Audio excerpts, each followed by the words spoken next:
પણ મળે.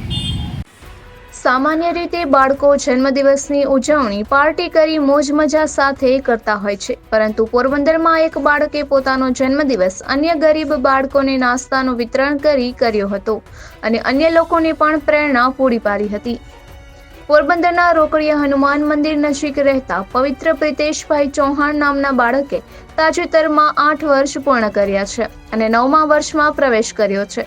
ત્યારે પોતાનો જન્મદિવસ મોજ મજા કે પાર્ટી કર ઉજવવાના બદલે અન્ય લોકોને પણ પ્રેરણા મળે તે રીતે ઉજવવાનું નક્કી કર્યું હતું અને તે માટે ગરીબ બાળકોને નાસ્તાનું વિતરણ કરવા આયોજન કર્યું હતું અને પોતાના જન્મદિવસે ચોપાટી ફૂટપાથ, રિવરફ્રન્ટ આસપાસના સ્લમ વિસ્તાર, એસએસસી કોલોની નજીકના સ્લમ વિસ્તાર, રેલવે સ્ટેશન નજીક ફૂટપાથ પર રહેતા ગરીબો અને બોખીરા વિસ્તારના ગરીબોને 200 પેકેટ નાસ્તાનું વિતરણ કર્યું હતું, જેમાં બાળકોને ગાંઠિયા, બિસ્કિટ અને ચોકલેટના પેકેટ બનાવી વિતરણ કર્યું હતું અને અન્ય બાળકોને પણ આ રીતે સેવાકીય કાર્ય કરી જન્મદિવસની ઉજવણી કરવા પ્રેરણા આપી હતી. નિપુલ પોપટ, પોરબંદર ટાઈમ્સ.